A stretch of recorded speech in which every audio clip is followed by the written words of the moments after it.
आदाब, सत श्री अकाल। इस वक़्त मौजूद है मैं महात्मा गांधी इंटर कॉलेज के सभागार में। यहाँ पर आज विश्व फ़ोटोग्राफ़ी दिवस के अवसर पर तीसरा अंतर्राष्ट्रीय photography the shadow of nature के टाइटल से यहाँ पर एग्ज़िबिशन लगाया गया है, जिसमें देश के, प्रदेश के और शहर के अलग-अलग फ़ोटोग्राफ़र्स की यहाँ पर कृति लगी हुई है। आइए बात करते हैं क्या कुछ आज के दिव्यमान सांस्कृतिक फाउंडेशन कर रहा है, किस तरह से इसको मना रहा है। उसके अध्यक्ष हमारे साथ हैं, हम उनसे जानने की कोशिश करते हैं क्या है आज का जो ये कार्यक्रम हो रहा है, किस तरह का हो रहा है? नमस्कार, आपके इस चैनल के माध्यम से दर्शकों को आज जो है रक्षाबंधन की ढेर सारी बधाई और शुभकामनाएं। साथ ही साथ आप हमारा सौभाग्य हो रहा है कि आज विश्व फोटोग्राफी दिवस पर इस गोरखपुर में महात्मा गांधी इंटर कॉलेज के प्रांगण में अंतर्राष्ट्रीय छायाचित्र प्रदर्शनी द शैडो ऑफ नेचर का आयोजन किया जा रहा है। और दीप्तिमान संस्कृति फाउंडेशन लगातार तीसरी बार ये जो है अंतर्राष्ट्रीय छायाचित्र प्रदर्शनी कर रही है। जब हमने इसकी दूसरी श्रृंखला की थी तो उसमें जो है लगभग 128 छायाकारों को इस मंच से जोड़ने का प्रयास किया था। और उन 128 जो छायाकार थे उनको भी जो है वर्ल्ड वाइड रिकॉर्ड्स में जो है सम्मानित होने का अवसर मिला था। इस तरह से हम एक प्रयास कर रहे हैं कि जो अंतर्राष्ट्रीय स्तर पे जो छायाकार हैं या स्थानीय छायाकार हैं या जो नवोदित छायाकार हैं, उन सबको एक मंच पर लेके आए और उनके अंदर का जो भीतर का जो जो जो सृजन सृजन क्षमता है उनको लगातार जो है फोटोग्राफी के माध्यम से एक मंच तक लाने का प्रयास किया जाए। एक सवाल है कि शैडो ऑफ नेचर, सिर्फ नेचर ही क्यों आज के उस परिवेश में? और भी तो टॉपिक्स हो सकते थे। जी, आपका बहुत अच्छा सवाल है सर कि शैडो ऑफ नेचर ही क्यों? क्योंकि हम मानते हैं कि प्रकृति के इतने विविध रूप हैं और आज जो है हमारे जिस तरह से जो है समय का जो कालचक्र चल रहा है, उसमें जिस तरह से हमारा जो वायु प्रदूषण भी हो रहा है, लगातार प्रदूषण की चीज़ें बढ़ रही, तो नेचर के माध्यम से जो एक असीम सौंदर्य और एक सुख और शांति मिलती है, उसके माध्यम से हम उसके शेड्स को लेकर लेकर लेकर आ रहे हैं। और जहाँ तक रही कि स्पोर्ट्स है, वाइल्ड लाइफ है, उनको भी जो है हम समय-समय पे आने पे जो जो हमारे जो एग्जीबिशंस होते हैं, उनको भी लेके एक सीरीज़ चलाते हैं। तो इस बार की जो हमने थीम रखी है, द शैडो ऑफ नेचर रखी है, ताकि इस जो है नेचर का जो सौंदर्य है, उसको हम सबके सामने लेके आ पाएँ। आइए यहाँ पर लगे हुए प्रदर्शनी, इसके बारे में बताएँ कि क्या किनके क्या थीम पर और क्या चल रहा है? ये इसमें जो है हमारे दीप्तिमान संस्कृति फाउंडेशन के मीडिया हेड हैं गौरव गुप्ता जी। उन्होंने जो है जब आप स्पेशली जो है उत्तराखंड की यात्रा पे रहे, तो उन्होंने इस तरह से जो है पूरे जो है एक उल्लू को जो है इस तरह से अपने कैमरे में कैद किया है। वैसे ही जो है जितने आप सेट्स दिख रहे हैं, किस तरह से जो है अलग-अलग कलर्स और उसमें जो नेचर उसमें आपको दिखाई देगा। साथ ही साथ यहाँ पे आपको हमारे शहर के ही हैं धीरज सिंह जी हैं, उन्होंने जो है इसको अपने कैमरे में कैद किया हुआ है। आप श्रीश कपूर जी हैं, उत्तराखंड के बहुत ही रिनाउंड आर्टिस्ट हैं। अंतर्राष्ट्रीय स्तर पे उनका उनका नेम और फेम है, उनके भी कलाकृतियों को इसमें शामिल किया गया है।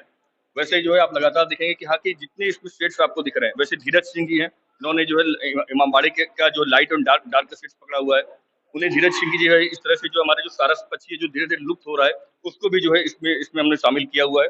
ताजमहल का जो जो कलर्स और शेड्स दिखता है, जिस समय जब अस्ताचल होता है, वो भी शेड्स आपको दिखाई देंगे।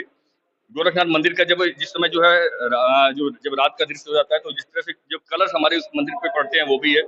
वैसे ही जो पुणे के आर्टिस्ट हैं डॉक्टर रामनिवास यादव जी, जब बारिश का दृश्य हो रहा है तो आप देख सकते हैं कि एक कलर पूरा इसमें इसमें सेट्स दिखाई देगा। वैसे जो है अमर उजाला के हैं आनंद चौधरी जी हैं, पूरा इसमें उन्होंने स्नैक्स की पूरी एक कंपोजिशन आपको एक साथ इसमें दिखाई देगा। और विषय कहते हैं कि आपके पास बहुत है, बस आपके अंदर जो है एक कला दृष्टि होनी चाहिए और देखने की समझ होनी चाहिए। सौंदर्य हर तरफ बिखरा पड़ा हुआ है, उस तरह से हमने इस पूरे जो है सेट्स को लेने की कोशिश की है।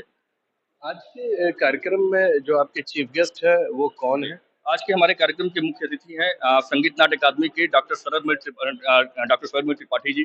साथ ही साथ जो है डॉक्टर राजेश चंद्र विक्रमी जी जो है और विश्वमोहन तिवारी जी और इंटेक के हमारे जो है डॉक्टर अचिंत्य लाहिड़ी जी हैं। और शहर के हमारे जितने भी हमारी पब्लिक है वो सब हमारे अतिथि ही है। और मैं इस मंच के माध्यम से एक आज जो है प्रकृति से जोड़ने का उनका आह्वान कर रहा हूँ, क्योंकि प्रकृति में जो सौंदर्य है उसमें जब आप कला दृष्टि से देखेंगे तो आपको हर जगह जो है दुनिया जो है बहुत ही खूबसूरत और बहुत अच्छी दिखेगी। एक बहुत महत्वपूर्ण सवाल है, फोटोग्राफी आज के दौर में जी उसकी कला तो एकदम लगभग खत्म ही हो चुकी है जब से मोबाइल वगैरह आ गया है।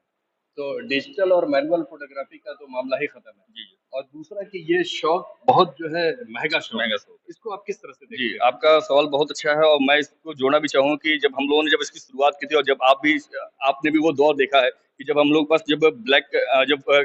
रोल कैमरे होते थे और जब हम खींचने जाते थे, कभी-कभी पूरा की पूरी शीट्स ब्लैंक हो जाती थी।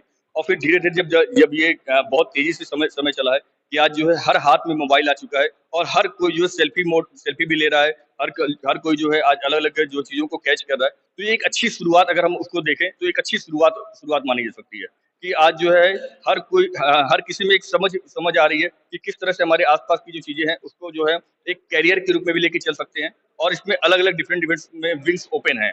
आज जो है जिस तरह से बहुत तेज़ी से जो है समय बदला है, आप ग्राफ़िक की फ़ील्ड में जाएँ, आप मीडिया के फ़ील्ड में जाएँ या प्रोफ़ेशनल जो है आप फ़ोटोग्राफ़र्स बनना चाहते हैं, स्पोर्ट्स फ़ोटोग्राफ़र्स बनना चाहते हैं, नेचर फ़ोटोग्राफ़र्स बनना चाहते हैं, बहुत ही स्कोप्स हैं। बस आपके अंदर वो जुनून होना चाहिए और देखने की समझ होनी चाहिए। आपका तो यहाँ पर इनका साफ कहना है कि फ़ील्ड बहुत वास्ट है, बहुत ज़्यादा उसके अंदर स्कोप है। आप जिस भी फ़ील्ड में जाना चाहते हैं, आप जाएँ, पूरी मेहनत, ईमानदारी और लगन से आप उसके अंदर इन्वॉल्व हों, सफलता ज़रूर मिलेगी। इस तरह का आयोजन कुछ ज़्यादा देर-देर पर नहीं होता है, इसको प्रमोट करने के लिए समय अंतराल ज़्यादा होता है? जी, एक आपका क्वेश्चन बहुत अच्छा है कि समय अंतराल बहुत ज़्यादा होता है, लेकिन हम एक प्रयास कर रहे हैं कि अपने शहर के जो भी लोग हैं, उनसे जुड़ने का प्रयास कर रहे हैं और ऐसे जो फ़ोटोग्राफ़र्स हैं, उनको भी जोड़ने का प्रयास करें, ताकि लगातार ये श्रृंखला जो है लगातार चलती रहे और आगे आने समय में कुछ न कुछ और लोगों के बीच में लेके आते रहेंगे। चलिए होप सो कि ये जो समय अंतराल है वो कम हो और ज़्यादा से ज़्यादा इस तरह का आयोजन इस गोरखपुर शहर के अंदर हो। मैं मोहम्मद यूसुफ गोरखपुर से ईएन डेली के लिए।